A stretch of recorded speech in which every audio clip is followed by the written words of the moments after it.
दिव्यांग को भी आरक्षण दीजिए, दिव्यांग को भी आरक्षण के तहत कम से कम एक आध सीट पर भी चुनाव लड़ाइए, उनको भी जनप्रतिनिधि बनने का मौका दीजिए। ये भाजपा या जदयू जो भी है, इसमें भी दिव्यांगों के लिए कोई व्यवस्था नहीं है। कम से कम आप जगह दीजिए, सम्मान तो दीजिए कि सिर्फ आप दिव्यांगों से वोट लेने का काम कीजिएगा।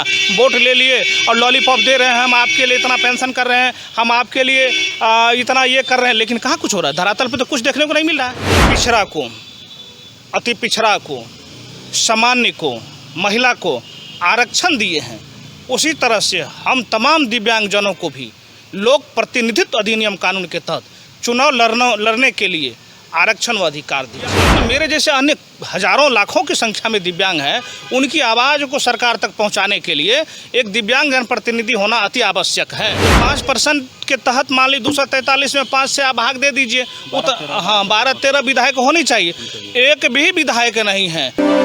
सटीक खबरों का सीधा असर। आप देख रहे हैं एनसीआर समाचार, सच्ची और पक्की खबरें।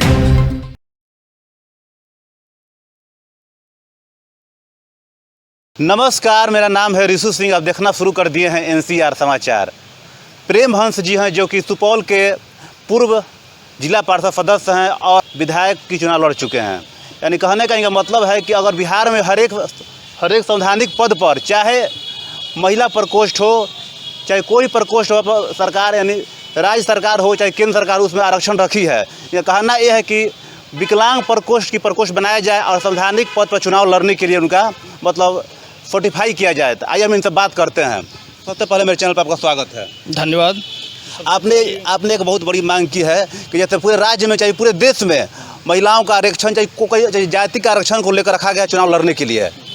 तो आपकी मेन मांग है कि विकलांग प्रकोष्ठ का जो मतलब ये रखा जाए। आखिर इसमें क्या उद्देश्य आपका है? सर देखिए सर, चाहे वह त्रिस्तरीय पंचायती राज हो, ग्राम कचहरी हो, नगर पंचायत हो, नगर परिषद, नगर निगम हो, या विधानसभा, विधान परिषद, लोकसभा या राज्यसभा, या सरकार के द्वारा अन्य संवैधानिक पद जहां पर चुनाव प्रक्रिया, चुनाव पद्धति के द्वारा उनको एक प्रतिनिधि नियुक्त किया जाता है या चुना जाता है, वैसे मेरा भी मांग है कि जो हमारे बिहार भर के, बिहार ही नहीं पूरे देश भर के हमारे जो दिव्यांगजन भाई बंधु हैं, उनके लिए भी हम सरकार से मांग करते हैं कि जिस तरह से आप पिछड़ा को, अति पिछड़ा को, सामान्य को, महिला को आरक्षण दिए हैं, उसी तरह से हम तमाम दिव्यांगजनों को भी लोक प्रतिनिधित्व अधिनियम कानून के तहत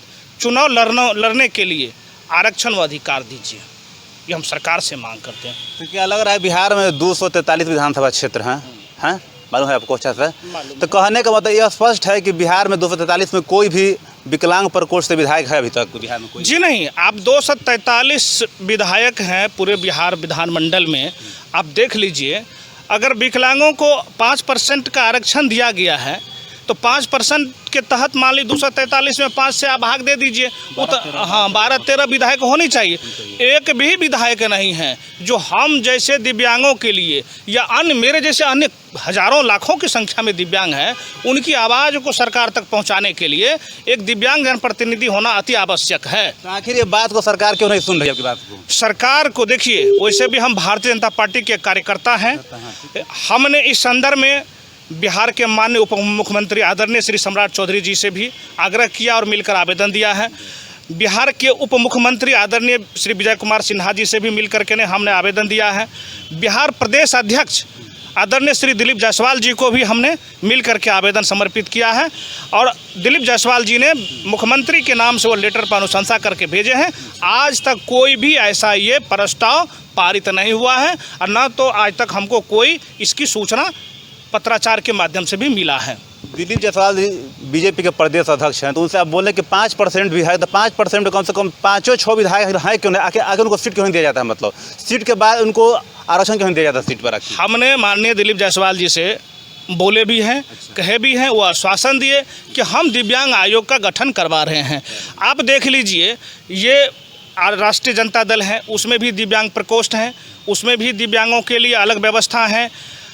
ये भाजपा या जदयू जो भी है, इसमें भी दिव्यांगों के लिए कोई व्यवस्था नहीं है। हम भाजपा में हैं, भाजपा के हम सच्चे सिपाही हैं, इसीलिए हम सरकार से आग्रह करते हैं, माननीय सम्राट चौधरी जी से आग्रह करते हैं, माननीय विजय कुमार सिन्हा जी से भी आग्रह करते हैं, और हमारे यशस्वी प्रदेश अध्यक्ष आदरणीय डॉक्टर श्री दिलीप जायसवाल जी से भी हम विनम्र विनती करते हैं कि आप दिव्यांगों के लिए भी एक अलग दिव्यांग आयोग का गठन कीजिए, और हम जैसे तमाम दिव्यांगों को भी लोक प्रतिनिधित्व अधिनियम कानून में चुनाव लड़ने के लिए आरक्षण व अधिकार दीजिए। तो आखिर आप बोल रहे हैं कि बीजेपी में है नहीं, आरजेडी में है, तो आरजेडी से आखिर जब 12% आरक्षण है तो उसमें कम से कम 10 सीट मिलने चाहिए। हाँ, चाहे देखिए, चाहे वो आरजेडी हो, जदयू हो, बीजेपी हो या अन्य कोई भी पार्टी हो, उस पार्टी के भी अपने नेताओं को भी दिव्यांगों के लिए भी सोचना चाहिए। अगर दिव्यांग प्रकोष्ठ है उनके यहाँ, तो दिव्यांग प्रकोष्ठ आरजेडी बना के क्यों रखी है आखिर, मतलब ये सोचने वाली बात, ये तो उनका, खैर आरजेडी वाला का ये मान लीजिए अपना क्या है नहीं है, इसमें हम कुछ नहीं सवाल कर मतलब सकते। वोट बैंक के रखे हुए लोग, मतलब एकदम है कि दिव्यांगों का हम वोट लें, वोट ले लेके अपना एमएलए चुन कर विधानसभा नहीं भेजे नहीं, सभी पार्टी अच्छा। दिव्यांगों से सिर्फ वोट लेते हैं, और हम जैसे दिव्यांगों को सिर्फ वोट देने का अधिकार है, वोट लेने का अधिकार नहीं है जी। इसीलिए हम आग्रह करते हैं कि हम दिव्यांगों को वोट लेने का भी अधिकार दीजिए, जनप्रतिनिधि बनने का भी अधिकार दीजिए, ताकि हम तमाम दिव्यांगों के लिए सड़क से सदन तक आवाज़ को बुलंद करें, और उनके हक अधिकार के लिए हम लड़ाई भी लड़ें, और उनका जो समुचित विकास है, समुचित अधिकार है, वो उनको दिलाएं। तो आपने कहा कि हम दिलीप जायसवाल जी से बात बोलेंगे, बात उठाएंगे, तो क्या 2025 विधानसभा चुनाव के बाद उठाएंगे या मतलब इसके अंदर कर सकते हैं? ये तो माननीय दिलीप जायसवाल जी सोचेंगे। अच्छा। ये उनके ऊपर निर्भर करता है। हमने आज लगातार 2 साल से यह प्रस्ताव रख रहे हैं, सभी नेताओं से 2 साल से रख रहे हैं, मतलब यानी 2000 उनका सबूत है, अच्छा, मेरे पास अच्छा। एविडेंस है। हम लगातार 2 साल से ये पत्राचार हम कर रहे हैं माननीय नेताओं के पास कि हमारे तमाम दिव्यांगों को भी आप आरक्षण दीजिए, अधिकार दीजिए, उनके लिए दिव्यांग आयोग का गठन कीजिए। तो क्या लग रहा है कि 25 तक मतलब टिकट मिलेगी आपको, मतलब यानी पूरे दिव्यांग लोग हैं उनको आरक्षण मतलब परसेंटेज देकर विधानसभा में टिकट देकर विधानसभा भेजा जा सकता है उन लोगों को? देखिए, ये तो माननीय प्रदेश अध्यक्ष जी के ऊपर निर्भर करता है, जो भी पार्टी के भी आला कमान है उनके ऊपर निर्भर करता है, लेकिन हम तो मांग करेंगे, हम जिस पार्टी में है उस पार्टी के भी प्रदेश अध्यक्ष जी से भी और शीर्ष केंद्रीय नेतृत्व से भी कि दिव्यांग को भी आरक्षण दीजिए, दिव्यांग को भी आरक्षण के तहत कम से कम एक आध सीट पर भी चुनाव लड़ाइए, उनको भी जनप्रतिनिधि बनने का मौका दीजिए, ताकि वो भी दिव्यांगों के हक अधिकार के लिए आवाज़ उठा सकें। ये हमारी मांग है। सरकारी नौकरियां में हर एक कोटे में है, लेकिन आखिर मतलब संवैधानिक पद क्यों नहीं आखिर है? जी, 5% दिव्यांगों को 5% आरक्षण सरकारी जो भी जॉब है उसमें है। हाँ, लेकिन ये लोक प्रतिनिधित्व अधिनियम कानून जो बना हुआ है इसमें नहीं है। सिर्फ दिव्यांग वोट देने के लिए हैं, सिर्फ दिव्यांग वोट देंगे, क्या उनको वोट लेने का अधिकार नहीं है? ये किस संविधान में लिखा हुआ है?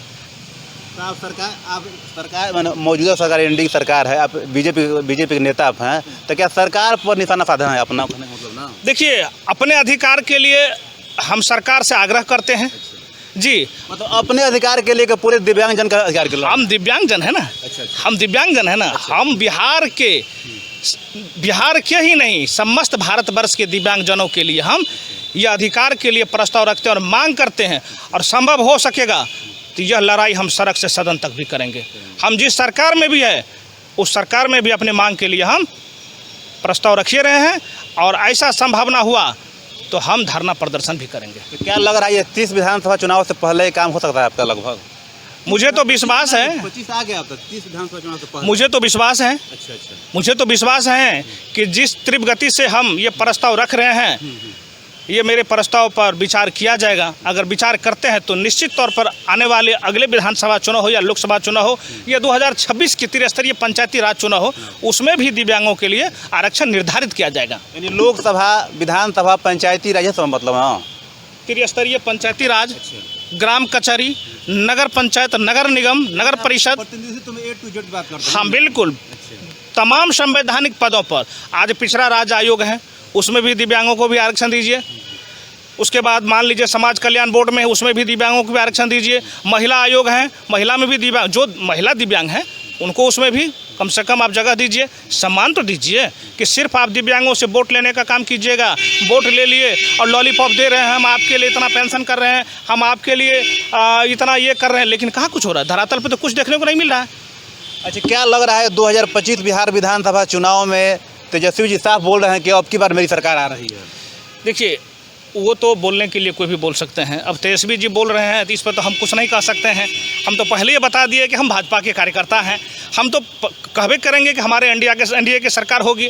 अभी वर्तमान में भी एनडीए की सरकार है और आने वाले में भी एनडीए की सरकार होगी। पूर्व जिला परिषद सदस्य और विधायक के भी चुनाव लड़ सकते हैं, यानी पूर्व प्रत्याशी बिहार विधानसभा। कहने को इनका नाम है प्रेम हंस कुमार जी, जिन्होंने साफ साफ कहना है कि भारत में किसी भी राज्य में, चाहे कि भारत के पूरे भारत भर में हर एक पद पर, चाहे नौकरी सरकारी नौकरियां हो चाहे कुछ भी हो, उस पर हर एक जाति के लिए या विकलांग के लिए 5% आरक्षण रखा गया है। लेकिन यहाँ पर संवैधानिक पद पर है नहीं। इसके लिए हम सड़क से लेकर सदन तक की लड़ाई लड़ेंगे। हम अभी नहीं, पूरे मुख्यमंत्री, उप मुख्यमंत्री और बीजेपी के प्रदेश अध्यक्ष डॉक्टर दिव्य जायसवाल को यह सूचना दे चुके हैं। और ये अभी तक नहीं होगा अगर तो 2030 के पहले विधानसभा चुनाव तक इस मांग को पूरा करेंगे।